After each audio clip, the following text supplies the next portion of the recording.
Welcome back to my September haul update. This is part 2, and I'm sorry it's October, but I've been really poorly the last couple of weeks. I had flu, so I could barely speak, so there was no option but to wait. So I'm just going to try and get these last 2 parts up in the next couple of days, and then I can finally move on and do the rest of the videos that I've planned.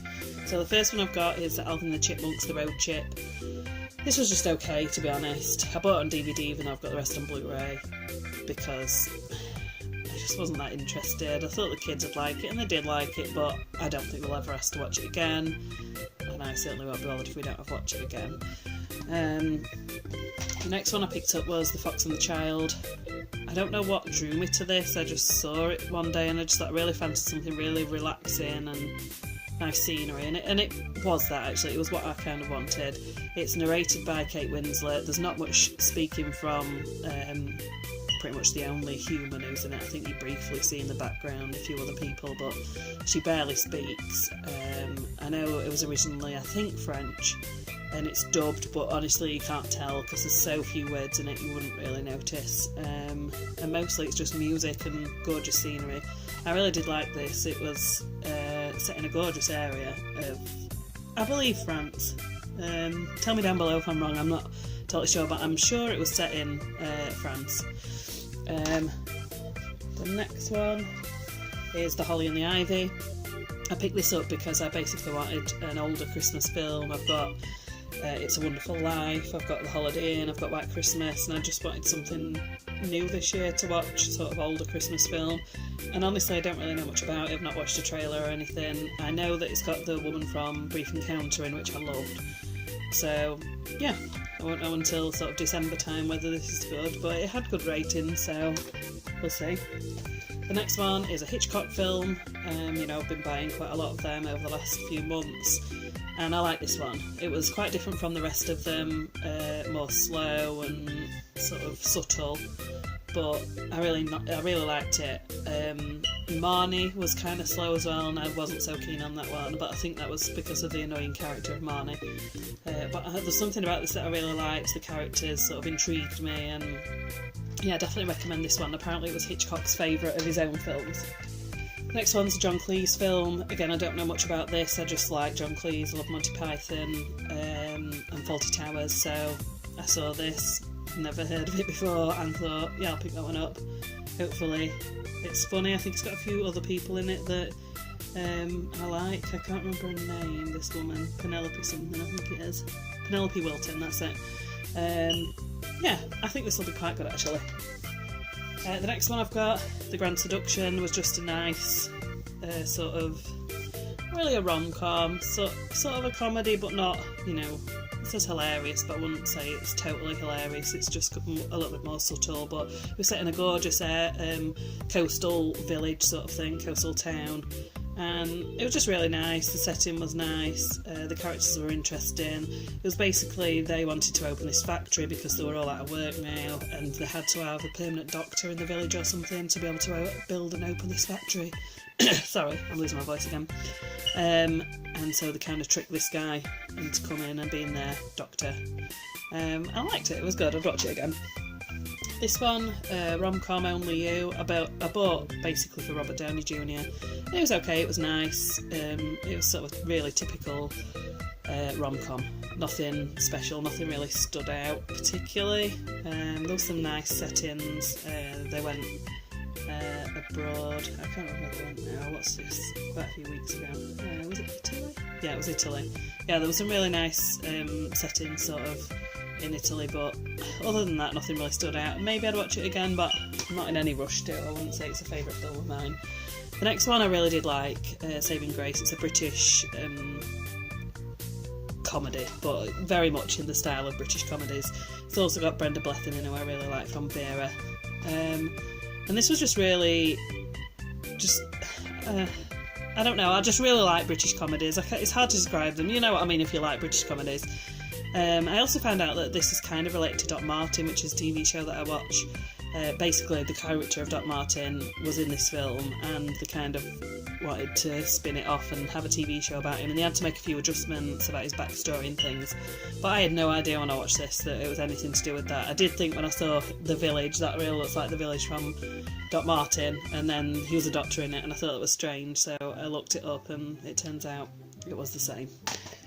The next two are horror films, older horror films. The first one, The People Under the Stairs, I'd never really heard of. Someone mentioned it to me and I thought, that sounds interesting. And it was actually. It was really different to anything I've seen. It was kind of creepy and really suspenseful. And I'd highly recommend this, actually. I haven't seen a lot of Wes Craven films. I've not actually even seen the Scream films, but I did used to like A Nightmare on Elm Street. This was really good. If you've never seen it before, I'd seriously give this a try. It's really different from a lot of horror films that I've seen. And if you like the kind of a bit more gory sort of ones as well, rather than lots of jump scares and things like that, I think you'd enjoy this. The next one is kind of a horror, but it's also kind of a comedy as well. It's a Peter Jackson film, and this is really funny actually. It's got Michael J. Fox in, and it was kind of creepy in areas, but it was also really, really funny.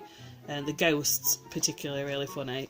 It's really hard to explain, but I really would highly recommend this. I really did like this one. And again, I'd not really heard of this. I don't know why I'd not heard of it. I don't know if it's a particularly popular one. Not in the UK, I don't think, because I had honestly never seen it in a shop or anything like that. But I really would recommend that if you've not seen it. The next one is Pan's Labyrinth. This is one I actually never wanted to see, even though it was apparently amazing or whatever, and something just told me to watch it because I've been watching more foreign films recently, and I loved this. It was nothing like I imagined. I'm not going to say anything about it because going in blind sort of to it, I think made it all the better. So if you haven't seen this and you've not wanted to watch it because it didn't seem your kind of thing, watch it because it is nothing like you think it is. It wasn't anything like I thought it'd be anyway. Yes, it's got the kind of fancy elements, but it's so much more than that. The next one, 12 Monkeys. I've wanted this for a really long time, probably since it came out, to be honest. I've wanted to see it, but I was a bit too young, I think, when it first came out. I think it was the 90s, was it? I'm not totally sure, I can't find the date on here. Was it, or is it newer than that? I'm not sure, but I remember when it first came out, and I really wanted to see it, but I never got round to seeing it, and so I'm really looking forward to seeing that one. Deadpool. We all really like Marvel films, and was really looking forward to this. I know my son really liked it, and I liked it, but it didn't blow me away or anything. It was, I didn't like it as much as a lot of the other Marvel films, put it that way. But I've watched it twice, so I obviously do like it. It was just nothing amazing. The next one is an Asian horror film, a Japanese horror film I think it is, The Eye. I know there's an American remake which I haven't seen, but after watching Battle Royale I had a look at a few other Asian horror films. I thought this one sounded interesting, so I'm looking forward to seeing that one. And the last few are TV shows. So I've got The Missing, which was an amazing British crime show, really different from anything else I've seen as well. It's basically about a boy who goes missing in France, and then it sort of picks up years later about how they're getting on with the search. And that's not a spoiler because it says that on the back. And then it flips between, when he first went missing and now. And I had no idea what had happened or what was going on. It wasn't easy to guess what was happening. I really liked that. It really kept you on the edge of your seat. So I definitely recommend that one.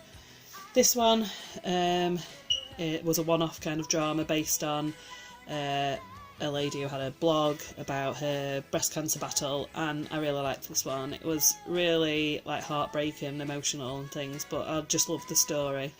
This was really well made, so I'd highly recommend that if you like sort of the more emotional dramas, and I always like them when they're based on true stories. And finally, I've got series 1 and 2 of Broadchurch. I love Broadchurch. I've already seen both series a long time ago, well, when they first came out on TV. But I just really want to own them because I do want to rewatch both series at some point in the future. And I know series 3 is coming out at some point soon, so yeah, I really wanted these. And if you haven't seen Broadchurch and you like crime dramas, I would highly, highly recommend this. This is amazing. This is probably the first British crime drama that really got me into them, and I kept wanting to find more and more to watch. I suppose was drawn to it because of David Tennant as well, because I'm a big Doctor Who fan. But yeah, I really highly recommend this. Don't bother with Grace Point, the American remake. It's terrible, honestly. And I think most Americans loved Broadchurch, so I'm not really sure why they tried to remake it, but it really wasn't good. This is much, much better. This is in a different league to that. So if you've watched Grace Point and you quite enjoyed that, you'll love this. Anyway, that's the end of part 2, and I'm going to film part 3 straight after this and try and get them both up on the same day, or the next day or the next one. So thanks for watching, and I'll see you in part 3. Bye!